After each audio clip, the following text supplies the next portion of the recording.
அன்பானவர்களே, இந்த லென்த் நாட்களில் சிந்திக்க ஒரு சிறுகதை. மீட்கப்பட்டீர்களே என்ற தலைப்பில் 2 வாலிபர்கள் சூதாடி கொண்டிருந்த போது போலீசார் 2 பேர்களையும் பிடித்து ஜெயிலில் அடைத்தார்கள்.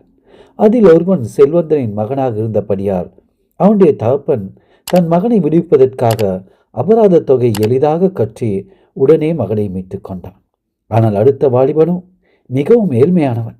அவனை தாய் அவனை மீட்கும்படியாக தினந்தோறும் கூலி வேலை செய்வதற்காக புறப்பட்டு சென்றார். கல்லூரியின் மூலமாக கற்களை விடியற்காலையிலிருந்து இரவு வரை உடைத்தார். அதிலே கிடைக்கிற கொஞ்ச கூலியை சேர்த்து கொண்டே வந்தார்.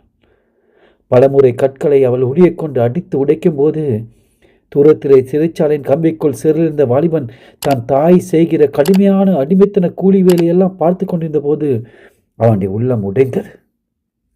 பல மாதங்கள் கூலி வேலை செய்து கஷ்டப்பட்டு வேர்வை சிந்து கையெல்லாம் காயம்.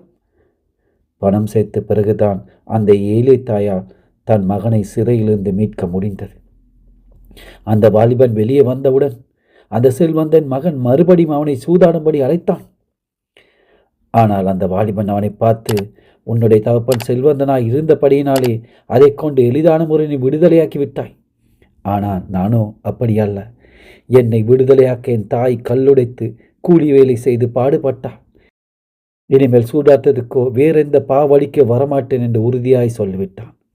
அப்படித்தானே தேவ பிள்ளைகளை, நானும் நீங்களும் என் ஆண்டவராகி இயேசு கிறிஸ்து தன் இரத்தத்தை சிந்தி பாடுகளை அனுபவித்து வேதனைகளை அனுபவித்து அவமானங்களை அனுபவித்து அந்த பாரமான சிலுவை சுமந்து எவ்வளோ கஷ்டங்கள் வேதனை துன்பங்கள் நிந்தைகளை பற்றி மீட்டிருக்கிறாரே. 1 பேதுரு 1:18-19 இவ்வாறு சொல்லுகின்றது. உங்கள் முன்னோர்களால் பாரம்பரியாய் நீங்கள் அனுசரித்து வந்த வீணான நடத்திலிருந்து அழிவுள்ள வஸ்துக்களாய் வெள்ளியினாலும் பொன்னினாலும் மீட்கப்படாமல் குற்றமில்லாத மாசற்ற ஆட்டுக்குட்டியாக கிறிஸ்துவின் விலையேறப்பட்டத்தினால் மீட்கப்பட அறிந்திருக்கிறீர்களே. தேவத்தான் உங்களை ஒவ்வொரு ஆசீர்வதிப்பார்கள்.